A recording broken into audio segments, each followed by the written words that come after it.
Good morning, सुप्रभात, केम छो, सलाम। उम्मीद आप सब लोग बेहतर होंगे और अपना ध्यान रख रहे होंगे। और बहुत ज़्यादा गर्मी पड़ रही है। मतलब मैं भोपाल में जब गया था तो मतलब ऐसा लग रहा था कि पता नहीं किसी हीट आइलैंड पर आप आ गए हैं। मतलब मुंबई में इतना गर्मी नहीं है जितना भोपाल के अंदर गर्मी है। मतलब ऐसा समझ लीजिए कि दिन के समय भोपाल में ऐसा लगता है जैसे कि सड़कों पे सन्नाटा छाया है। मतलब दिन में 12 बजे के बाद बजे तक 12 से 4 के बीच में सड़कों पर जो है वो भीड़ कम हो जाती है भोपाल में। ठीक है, ऑफिस का स्टाफ तो सुबह अर्ली मॉर्निंग आता है, 10 बजे तक ऑफिस पहुंच जाते हैं वो लोग और शाम को फिर निकलते हैं वो तो अपना ऑफिस में काम कर रहे होते हैं। पर सच में गर्मी बड़ी है। मतलब मैं तो भोपाल में बहुत साल, मतलब पूरा MBBS वहाँ से किया, 11th-12th वहाँ से मैंने किया है। तो जिस प्रकार की गर्मी इस समय पड़ रही है तो उससे लगता है कि वाकई में वेदर में तो परिवर्तन आ रहा है। मतलब वेदर जो है वो बदल रहा है, गर्मी जो है वो एक्सट्रीम पड़ने लगी है। मैं एक नेशनल ज्योग्राफी का एक रिपोर्ट देख रहा था और उस रिपोर्ट में उन्होंने कहा था कि जो है आने वाले कुछ दशकों के बाद, मतलब सपोज कि 60, 70, 80 साल के बाद में जो है वो एशिया में कई सारी जगह पर जो है वो इतनी गर्मी पड़ेगी और ऐसी ड्रॉट कंडीशन होगी कि क्लाइमेट रिफ्यूजीज बढ़ जाएंगे। मतलब लोग बाग जो है वो अपना क्लाइमेट के खराब होने के कारण जगह छोड़कर आगे कहीं किसी और जगह पर जाके शिफ्ट होंगे। और सबसे अच्छा वेदर यदि किसी कंट्री का होगा आने वाले समय में वो होगी कनाडा। कनाडा जो है वो सबसे बेस्ट कंट्री होगी जहाँ का वेदर सबसे अच्छा होगा। और स्कैंडिनेवियन कंट्री जो है नॉर्वे, फिनलैंड, स्वीडन, ये इनके पोर्ट साल भर के लिए खुल जाएंगे और यहाँ का वेदर अच्छा होगा। ये एक बड़े पैमाने पर क्लाइमेटिक शिफ्ट होगा। ऐसा नेशनल ज्योग्राफी का एक रिपोर्ट देखा था, उसमें उन्होंने बताया था। अब कितना सही है कितना गलत है नहीं मालूम, लेकिन जैसा उन्होंने वार्निंग दिया था कि कई साल पहले कि गर्मी बढ़ने लगेगी, इस प्रकार का क्लाइमेटिक शिफ्ट होगा, रेनफॉल का सीजन पीछे तरफ खिसक जाएगा, गर्मी पहले आएगी देर तक रहेगी, तब ये सब चीजें तो हो रही है। और इसके पीछे कारण क्या है? हम जिस प्रकार से जंगलों को काट रहे हैं, जिस प्रकार से हम शहरों का विकास कर रहे हैं, वही सबसे बड़ा कारण है। मतलब मैं देखता हूं कि हम कॉलोनीज बनाते हैं बड़ी बड़ी सड़कों में। देखिए, कॉलोनी में एक रोड होती है, रोड किनारे हमको जो है वो हम क्या करते हैं, पूरा सीमेंट करते, कंक्रीट कर देते हैं। उसकी बजाय हमें खाली जगह छोड़ना चाहिए, प्लांटेशन करना चाहिए, वाटर हार्वेस्टिंग करना चाहिए हमें के। मतलब जगह ना, ब्रीथिंग स्पेस शहर में छोड़ना बहुत जरूरी है। खैर, मैं सुबह सुबह इन्वायरमेंट पे कोई भाषण नहीं दूंगा आपको। एक बड़ी अच्छी बात मैं आपको बताता हूँ कि मैं हमेशा आपसे कहता हूँ कि कभी भी कोई भी, जैसे अभी मैंने आपको बताया क्लाइमेटिक प्रॉब्लम है, ठीक है, तो मैंने एक सॉल्यूशन दिया उसका कि भाई हमको प्लांटेशन करना चाहिए, फॉरेस्ट को काटने से रोकना चाहिए हमको, ठीक है, हमें जो है वो फॉसिल फ्यूल यूज कम करना चाहिए। There must be some certain kind of solution जिससे हम इन समस्याओं से को दूर कर सकते हैं, डिले कर सकते हैं या रोक सकते हैं, ठीक है। लेकिन कई बार क्या होता है, हम अपने आसपास का माहौल, जैसे अभी मैं देख रहा हूँ कि आज इस समय थोड़ा सा सांप्रदायिक माहौल बनने की कोशिश की जा रही है। और वो देखो, आपको बता दूं, आप बिल्कुल समझदार लोग हैं सारा कि सारा इसमें से 80-90% जो होता है वो पॉलिटिकली मोटिवेटेड होता है। वो उसका आम पब्लिक से कोई संबंध नहीं है। जैसे लोगों को लगता है कि भाई रमजान का महीना है, ठीक है, बहुत सारे हिंदू फेस्टिवल भी हैं, तो लोग जो है वो क्या करते हैं, इन चीज़ों को वो सोचते हैं कि दीज आर दी ऑकेजन्स जहाँ पर हम फायदा उठा सकते हैं, लोगों को हम भड़का सकते हैं, ठीक है। जबकि आम आदमी जिसको पता है, जैसे मेरा दोस्त है, मेरे दोस्त बाजू में मेरा 2-4 घर छोड़ के मेरा दोस्त रहता है। मान लीजिए मेरा दोस्त रहता है मकबूल, जो 4 घर छोड़ के रहता है। अब मकबूल जो है वो मेरा मेरे मोहल्ले में वो वर्षों से रहता है, ठीक है। सुख दुख में मैं उसके काम आता हूँ, वो मेरे काम आता है। तो अचानक से मकबूल मेरा दुश्मन कैसे हो गया? या मकबूल बोले कि मैं डॉक्टर गीतन के घर के पास रहता हूँ, डॉक्टर गीतन मेरे को तो जो है वो सुख दुख में काम आते हैं, अचानक से वो मेरे दुश्मन कैसे हो गए? तो सच्चाई तो ये है कि हम जहाँ सारे लोग साथ रह रहे होते हैं वहाँ पर हमारे लिए वो रिलीजन इन सब चीज़ों से भी बढ़कर जो है वो एक दूसरे के आपसी संबंध होते हैं। लेकिन अचानक से बाहर की फिजा खराब होती है तो उसका असर जो है वो लोगों के अंदर आने लगता है। इसीलिए ऐसे सारे फेक न्यूज़, बहुत सारे व्हाट्सएप पर फेक न्यूज़ चल रहे हैं, बहुत सारी ऐसी खबरें चल रही हैं जो जिनमें गलत फोटो इस्तेमाल किए गए हैं, फर्जी फोटो यूज़ किए गए हैं। तो उनको हमें जो है तवज्जो नहीं देना चाहिए। कारण ये है कि हार्मनी, जो देश की जो जैसे बोलते हैं ना, एकता, उस पर कोई असर नहीं पड़ना चाहिए। क्योंकि लोग आज से नहीं, सदियों से डिवाइड एंड रूल पॉलिसी को अपनाते आ रहे हैं, चाहे कोई पॉलिटिकल पार्टी हो। मैं किसी को टारगेट नहीं कर रहा हूँ। Every political party is having the agenda कि भैया मेरा वोट बैंक मैं कैसे बढ़ाऊं, कोई इसको सपोर्ट करेगा, कोई उसको सपोर्ट करेगा, पर याद रखिए कोई भी आपकी एकता को, यूनिटी को सपोर्ट नहीं करेगा। Nobody is going to support your unity कि आप यदि एक साथ रहेंगे मिलकर तो उनका नुकसान है ना। फिर आप वोट किस पर देंगे?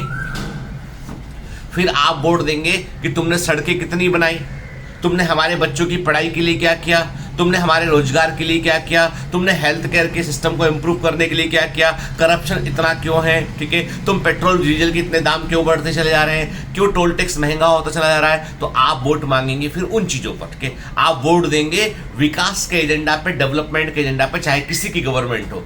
लेकिन जैसे ही आपको लड़ा दिया जाएगा ना, तो आप वोट इन एजेंडा पे नहीं देंगे, आप वोट देंगे कि भाई मैं कौन, मेरा वर्चस्व रहना चाहिए। वो बोलेगा वो कौन, उसका वर्चस्व रहना चाहिए। वोट ऐसे बढ़ जाएंगे। तुम आज जहां खड़े हो, आज के 25-30 साल पहले भी वहीं खड़े थे, आज के 50 साल पहले भी वहीं खड़े थे, आज के 70 साल पहले भी तुम वहीं खड़े थे जिस पॉइंट पे खड़े हो, ठीक है, क्योंकि वो पॉइंट से तुमको आगे लोग बढ़ने ही नहीं देंगे। ऐसे एग्जाम्पल भी बहुत सारे हैं कि जुलूस निकल रहा है तो कुछ लोग जो है उस जुलूस से, अब उन्हीं सी रिलीजन के लोग जो है वो मस्जिद को के आसपास घेरा बना ले, भाई यहाँ से नहीं निकलेगा, रमजान चल रहा है, यहाँ पे लोग जो है वो दुआ पढ़ रहे हैं इसलिए डिस्टर्ब नहीं करो, वहां से निकल जाएगा। उसकी खबर मीडिया नहीं छापेगा। कई जगह पर जहां पर जो है वो जहां पर मंदिर बने वहां पे मुस्लिम भाई जो है वो बोल रहे हैं नहीं भाई यहाँ पे डिस्टर्ब नहीं करो, जुलूस को शांति से निकल जाने दो उसको, ठीक है, कोई डिस्टर्बेंस नहीं करेगा। वो खबर नहीं छपेगी। छपेगी कौन सी खबर? क्योंकि हमारा दृष्टिकोण ही वैसा है कि हम नेगेटिव न्यूज को ज्यादा फोकस करते हैं। मैं बोलता हूं आपसे कि ये जितने भी रिलीजियस कमेंट है, जितने भी रिलीजियस एजेंडा है ना बेटा, ये सब हमको आपको जो है ना वो हमारे को मेन मुद्दे से डेविएट करने के लिए, चाहे कोई पॉलिटिकल पार्टी हो, चाहे वो कांग्रेस हो, चाहे बीजेपी हो, चाहे आम आदमी पार्टी हो, कोई पार्टी हो, हमें हर पार्टी से सिर्फ इतना पूछना है कि भाई आपने काम क्या किया। हमारे बच्चे स्कूलों में पढ़ते हैं, उसकी हालत क्या है, हमारे हॉस्पिटल्स की हालत क्या है, हमारी सड़कों की हालत क्या है, हमको उन मुद्दों पर फोकस करना होता है। लेकिन क्या होता है कि ये लोग है ना बहुत तेज हैं, ये लोग तभी तो आप पर हम पे रूल करते हैं ना यार। तेज ना होते तो कैसे रूल करते बोला, ठीक है। उनको चुना था हमने हमारे काम करने के लिए, हमारा सेवक बनाकर काम करने के लिए, लेकिन वो मालिक बन रहे हैं क्योंकि हम उनके अनुसार चल रहे हैं, ठीक है। इसलिए फिजा बिगाड़ने वाली कोई न्यूज को शेयर ना करें, कोई ऐसा व्हाट्सएप मैसेज शेयर ना करें। मुझे भी कुछ बच्चों ने भेजा, इसलिए मेरे को बोलना पड़ा इस चीज के कि बेटा ये सब ट्रैप है, एक ट्रैप, ठीक है। देखो ऐसा मैं ईश्वर को मानने वाला, भगवान को मानने वाला व्यक्ति हूँ। सामने वाला व्यक्ति जो है वो अल्लाह को मानता है, कोई व्यक्ति गॉड को मानता है, ठीक है, पर सब परमात्मा को मानते हैं। सारे लोग ईश्वर को मानते हैं, परमात्मा को मानते हैं। उसका वो बंबई को मुंबई बोलता है, वो बॉम्बे बोलता है, ठीक है। क्या फर्क पड़ता है? फर्क तो कुछ पड़ता ही नहीं ना। किस नाम से पुकारा जाता है? छोटा घर में बच्चा होता है, कोई उस बच्चे को जो बोलता है बाबू, कोई उस बच्चे को बोलता है बेबी, कोई बोलता है बच्चे का नाम लेता है, कोई बोलता है गुड्डू। तो बच्चा तो वही है ना, नाम अलग अलग हो सकते हैं। तो ये तो बहुत ही मतलब ऐसी बातें जिस पर आज के जमाने में जब लोग मार्स पर जाकर बसने की बात कर रहे हैं, तब हम बात कर रहे हैं मंदिर मस्जिद की, तो बहुत ही वो है। क्योंकि मैं भी एमपी में था तो सीएम साहब जब प्लांटेशन था तो सीएम साहब उस दिन प्लांटेशन में डिले हो गए, वो है ना एमपी के सीएम शिवराज सिंह चौहान साहब। तो भारतीय लोगों ने, इन लोगों ने एनजीओ के थ्रू प्लांटेशन वहाँ पे किया इन लोगों ने, तो उसमें सीएम साहब भी आए हुए थे, वो जो जहाँ प्लांटेशन करते हैं स्मार्ट सिटी में। तो लेट होने का कारण था कि आपकी खरगोन में थोड़ी सी जो है वो कंडीशन जो है वो डिफरेंट हो चुकी थी। यहाँ पे कुछ कम्युनल टेंशन वहाँ पे चल रहा था, तो उसकी मीटिंग थी उनकी। तो मेरा पॉइंट वही था कि वी शुड गो अहेड यार, इन चीजों से बहुत ऊपर जाना पड़ेगा हमें। कम से कम नई जनरेशन इस बात को तो समझ ले, जो बच्चे 18-20 साल के, वो तो इस बात को समझ लें कि भाई हमको जो है ये हमारे लिए एक ट्रैप लगा दिया गया है। माइन होती है ना जलाते हैं, उसमें आप चलोगे कदम रखोगे तो फट जाएगी वो। तो हमको नेगेटिव न्यूज, हमको बल्कि एकता को कोई हमको तोड़ने की कोशिश करता था, हमको और यूनिटी शो करना चाहिए। क्योंकि हम कभी भी, याद रखना, इस देश में हम कभी भी अजान की आवाज से अनजान नहीं थे। इस देश में कभी भी हम अजान की आवाज से अनजान नहीं थे। इस देश में कभी भी हम मंदिर की घंटियों से कभी परेशान ना थे। हमारे लिए राम और रहीम, हमारे लिए अल्लाह और हमारे लिए हमारा भगवान, उसमें कभी हमने भेद नहीं किया था। हम मिलजुल कर रहते चले आ रहे। जैसे ही लोगों ने भेद कराना शुरू किया तो दो देश बन गए, दो संप्रदाय बन गए। तो याद रखिए कि जितनी बाहरी ताकतें हैं ना, वो सिर्फ और सिर्फ आपके अंदरूनी फूट का सहारा उठाती है। रावण के बारे में हम बोले कि रावण के अंदर बहुत परम ज्ञानी था, वो सब कुछ था, लेकिन रावण भी मारा तभी गया था जब उसका एक भाई जो है वो विद्रोही हो गया था। तो मुद्दा ये है कि हमको जो है वो हार्मनी को बढ़ाने वाली चीज़ों को प्रमोट करना चाहिए। ऐसे मैसेज प्लीज़ ना यूट्यूब पर कमेंट करें, ना कहीं कमेंट करें। सिर्फ और सिर्फ जो है वो अपनी पढ़ाई पर फोकस करें, बेहतर व्यवस्था पे फोकस करें। और इस तरह की न्यूज़, इस तरह की एक्टिविटी जो होती है ना, वो कभी भी किसी के भी हित में नहीं होती है। एक बड़ी अच्छा सा मैं जो है वो मुझे एक बुक है, the power of A positive attitude, book लिखी है रोजर फ्रिट्ज ने, the power of positive attitude, Roger Fritz. ठीक है, एक बड़े ऑथर है अमेरिकन, उन्होंने लिखा है एक छोटी सी कहानी, हॉट डॉग बेचने वाला आदमी, शायद 1930 में लिखी गई थी, लेकिन यह आज भी सही है। एक आदमी था जो सड़क के किनारे रहता था और हॉट डॉग बेचा करता था। उसे सुनने में तकलीफ थी, इसलिए उसके पास रेडियो नहीं था।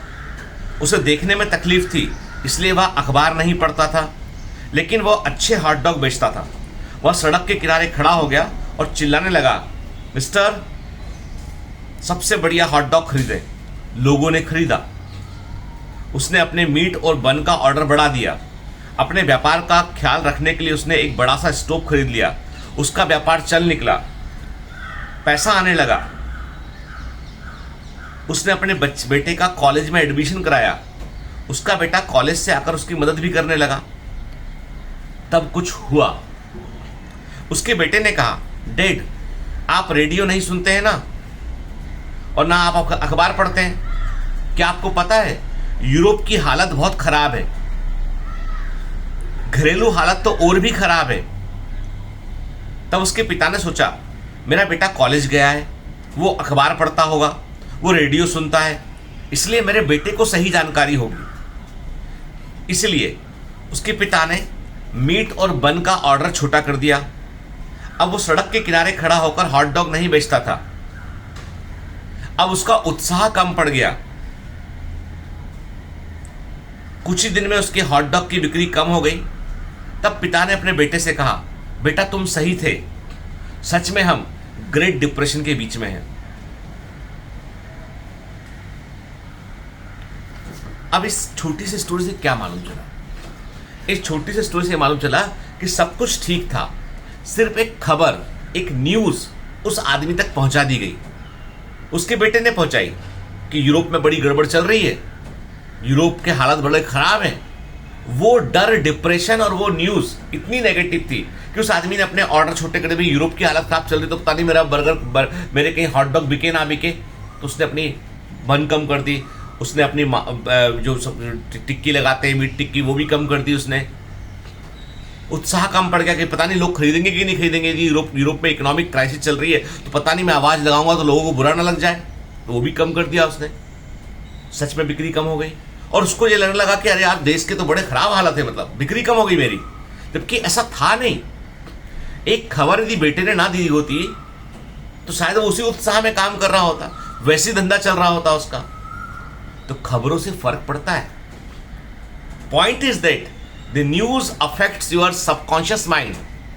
Negative news affect more your subconscious mind. एक एग्जांपल देते हैं, साइकोलॉजिस्ट कहते हैं कि मान लीजिए आप सड़क पर जा रहे हैं और सड़क पर एक तरफ बहुत सुंदर से फ्लावर्स लगे हुए हैं और एक तरफ ऐसी कार पड़ी हुई है जिसका एक्सीडेंट हुआ होगा, टूटी फूटी कार सड़क के किनारे पड़ी हुई है जिसको पुलिस ने अभी तक रिकवर नहीं किया है, तो आपका ध्यान उस फूलों के से बड़े जो गार्डन की बजाय आपका टूटी हुई कार पर ध्यान जाएगा। आप सोचेंगे 1 मिनट के लिए कि कार इतनी कैसे टूट गई, इस कार में क्या हुआ होगा, कोई जिंदा बचा होगा कि नहीं बचा होगा। आपके दिमाग में तुरंत ये क्वेश्चन आएंगे, बजाय इसके कि वो फ्लावर जो है वहां पर कितने सुंदर फ्लावर लगे हैं। और ये नॉर्मल ह्यूमन माइंड है।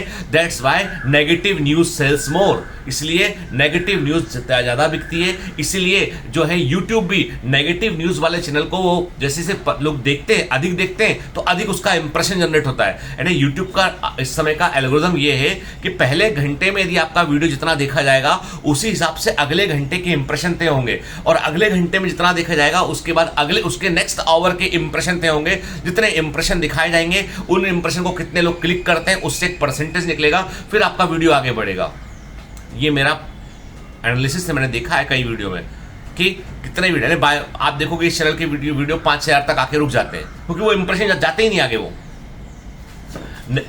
और यूट्यूब और फेसबुक, यूट्यूब ये सब के एल्गोरिथम ऐसे सेट है कि लोग जिस न्यूज को ज्यादा इंटरेस्ट लेते हैं वही आगे प्रमोट करते चले जाते हैं। और लोगों का सबकॉन्शियस माइंड ऐसा है, वो नेगेटिव न्यूज को जल्दी पकड़ता है। Negativity attract more as compare to positivity. एक ऑड व्यक्ति यदि किसी फंक्शन में रहेगा तो आप उसे याद रखोगे, एक अच्छा व्यक्ति है उसको याद रख पाना मुश्किल हो जाएगा। तो ये ह्यूमन साइकोलॉजी, इसीलिए न्यूज़ का फर्क पड़ता है। मैं कहता हूँ ऐसे सभी न्यूज़ जो डिवाइसिव हैं, जो लोगों को भड़काने वाले हैं, उनको शेयर करना बंद कीजिए, क्योंकि वही एक तरीका है जहाँ से हम अपने हालात को इम्प्रूव कर सकते हैं, बेहतर कर सकते हैं। Have a great day ahead, all the best, bye bye. और मेरे किसी भी चीज़ को बेटा इसको एक्सट्रीमिस्ट की सोच से मत सोचिएगा, इसको एक सच्चे देशभक्त, एक सच्चे भारतवासी, एक सच्चे हिंदुस्तानी के पॉइंट ऑफ व्यू सोचिएगा। जय हिंद।